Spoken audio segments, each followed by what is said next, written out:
સાબરકાંઠા જિલ્લાના હિંમતનગર આસપાસના ગ્રામીણ વિસ્તારોમાં હિંમતનગર અર્બન ડેવલપમેન્ટ ઓથોરિટીની રચનાને લઈને ચાલી રહેલા વિવાદનો આખરે સુખદ અંત આવ્યો છે.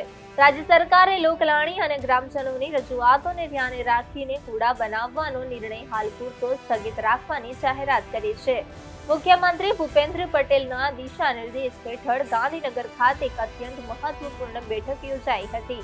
આ બેઠક ગૃહ રાજ્યમંત્રી હર્ષ સંઘવીની અધ્યક્ષતામાં મળી હતી, જેમાં હિંમતનગર આસપાસના અસરગ્રસ્ત ગામોના આગેવાનો અને મોટી સંખ્યામાં ગ્રામજનો ઉપસ્થિત રહ્યા હતા.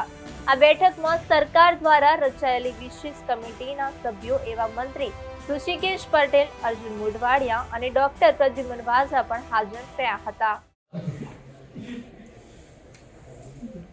સાબરકાંઠાના હિંમતનગર અર્બન ડેવલપમેન્ટ ઓથોરિટી કુડાને લઈને 11 ગામના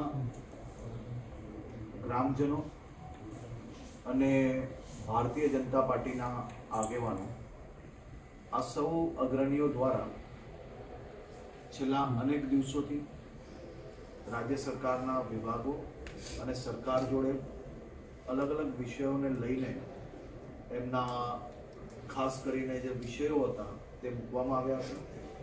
આજે સવારે માનનીય મુખ્યમંત્રીશ્રીની સૂચનાથી 4 મંત્રીશ્રીઓની કમિટી આદરણીય ઋષિકેશભાઈ પટેલ, અર્જુનભાઈ મોઢવાડિયા, પ્રદ્યુમનભાઈ વાઝા, જીતુભાઈ વાઘાણી અને નરેશભાઈ પટેલ આજે કોઈ કારણોસર હાજર નહીં રહી શક્યા. આ તમામ મંત્રીશ્રીઓ સાથે મળીને અમારા સાબરકાંઠા જિલ્લા ભારતીય જનતા પાર્ટીના આગેવાનો, ચૂંટાયેલા પ્રતિનિધિઓ અને આ 11 ગામના આગેવાનો સાથે એક બેઠક રાખવાનો નિર્ણય લેવામાં આવ્યો હતો. આદરણીય મુખ્યમંત્રીશ્રી દ્વારા ખાસ સૂચના આપવામાં આવી હતી કે સૌ ગ્રામજનો અને આગેવાનોના મનની જે વાત છે અને ખાસ કરીને કોઈ બી પ્રકારે તેમને તકલીફ ના પડે તે પ્રકારનો નિર્ણય તાત્કાલિક ધોરણે બેઠક કરીને લેવામાં આવે. આજે હિંમતનગરના અને સાબરકાંઠાના સૌ આગેવાનો સાથે મળીને અમે 4 મંત્રીશ્રીએ મુખ્યમંત્રીશ્રી જોડે વિચાર અને વિમર્શ કર્યા બાદ કુડાનો નિર્ણય હાલ પૂરતો સંપૂર્ણ રીતે સ્થગિત કરવામાં આવે છે.